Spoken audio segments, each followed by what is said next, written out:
So in Westbrook, Maine, people saw an enormous ice disk in January 2019. This disk was like a wintry carousel. It was spinning away in the Penobscot River. Residents called it everything from an icy lazy Susan to a frozen spinning wheel. It was estimated to be around 300 feet wide, which made it one of the biggest ice disks ever seen. Weirdly, the spinning ice disk notion isn't new. They've shown up in places like Russia and Washington before. They were almost always a perfect circle. So why do they happen? Well, some scientists in 1997 thought it was because river water created a whirlpool effect around a chunk of ice, smoothing it out to be perfectly circular. Yet, in 2016, other scientists claimed that river currents helped these disks get started, but temperature changes kept them twirling. Warmer water makes the ice melt and sink, creating a vortex that keeps the disk spinning.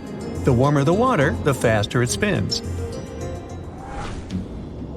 Ever heard of the Hessdalen lights of Norway? They aren't the same as northern lights. Think of these lights as glowing balls. They have been seen since at least the 1930s. These luminous wonders show up in all sorts of colors and shapes. Sometimes they flicker, and other times they just chill in the air. The Hessdalen lights can show up 10 to 20 times a week. They appear both during the day and at night. They can last for just a few seconds or hover for over an hour. Interestingly, nobody has a clue about what exactly they are. The efforts to understand these lights include Project Hessdalen, started in 1983, and later projects like the Triangle Project. Despite ongoing research, there's no consensus on the origin of the lights. Some suggested explanations include misperception of celestial bodies, aircraft, or mirages. One theory ties the lights to airborne dust from mining, while another mentions plasma, formed by ionized air and dust during radon decay. Okay. Ringing rocks is a cool geological thing you probably didn't know about, and it's our next stop on the Mysterious Natural Phenomena Tour. You can find them in Bucks County in the U.S. If you give these rocks a hit with a hammer or another rock, they start ringing. Scientists have been studying them, but the mystery remains. There are different hypotheses about this one too. Things like the size and shape of the boulders and how they're stacked can affect the sounds they make. But that alone doesn't give them the ability to ring. Even though the sound is often described as metallic, it's likely because of the rock's density and internal stress, not just its iron content. A scientific experiment from the 1960s suggested that the ringing ability came from some internal stress, not external weathering. The live rocks, found in the middle of boulder fields, showed expansion or relaxation after being cut, indicating internal elastic stresses. A slow weathering rate in dry fields could cause these stresses. The relic stress theory suggests that these boulders act like guitar strings.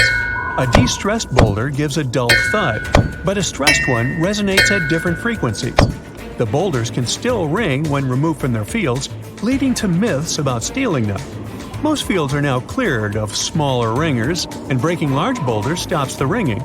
Large equipment is needed to move the remaining small ringers, weighing over a ton. Now let's talk about the Naga fireballs. They only show up along the Mekong River in Asia. These picky fireballs hang out in just a 155-mile stretch of the river. The reddish glowing balls rise naturally from the water into the air. Their scope ranges from small particles to the size of a basketball. The reported number of fireballs varies, from tens to thousands per night. They can be spotted all year round, but they seem to go wild during the full moon in late autumn. Why? Well, that's just another one of their little mysteries. Some have tried to explain the phenomenon scientifically. One theory suggests that flammable phosphine gas from the marshy environment could be the cause. However, skeptics argue that spontaneous ignition isn't likely to be the reason. Another scientific explanation involves free-floating plasma orbs created when surface electricity is discharged into a solution. Still, these typically occur in controlled settings during experiments, and not naturally. We can carry on with ball lightning. It's a super rare thing, a glowing ball that shows up in the air. It likes to make an appearance close to the ground during thunderstorms, hanging out with regular lightning. It can be red, orange, yellow, white, or blue, and it's often accompanied by a hissing sound and a funky smell. This flashy sphere of light is a quick show. It lasts just a few seconds, zooming around, and then poof! It's gone, sometimes quietly, sometimes with a little pop. Ball lightning might seem like a troublemaker, but it's usually harmless. Sure, it's been known to burn or melt stuff on occasion, but it's not out to get us. Scientists aren't entirely sure why it happens or how it's related to regular lightning. People have been tossing around ideas like weird air or gas behavior, high-density plasma stuff, or even a vortex of glowing gases. Even microwave radiation trapped in a plasma bubble is on the list. But don't get it confused with bead lightning. That's a different one, more like a string of beads. And it happens when a bolt of lightning sticks around for a good chunk of a second. Shh! We're now at the Mapimi Silent Zone. It's this spot near this place in Mexico. The story goes that in this desert patch, you can't pick up any radio signals or talk to anyone. In July 1970, a rocket from Utah went off course and landed here. It was carrying some sort of cobalt. Authorities had to haul away tons of soil from the crash site. Now, thanks to the cleanup, the silent zone is wrapped up in myths. People talk about weird magnetic stuff, messing with radios, and about plants and critters going through mutations. Well, locals go with it, boosting tourism in the region. Alright, we can now talk a bit about the sun. Well, it's not just a big ball of fire. It's got an outer layer called the corona. Think of it as an invisible sun jacket made of gases.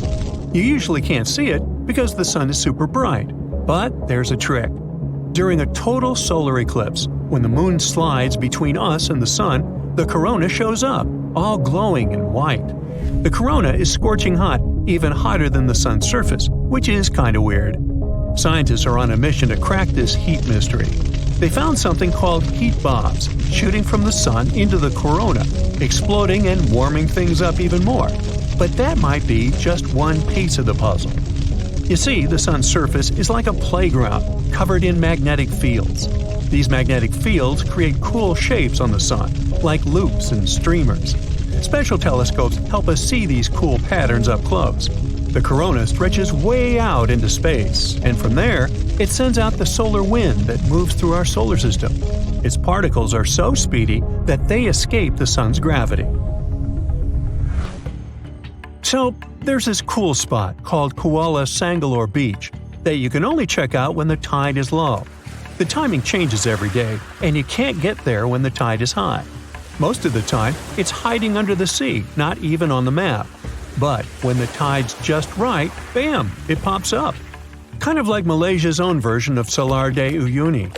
People call it the mirror of the sky, because when it's not underwater, it turns into a giant reflection of the sky. An awesome spot for cool Instapics.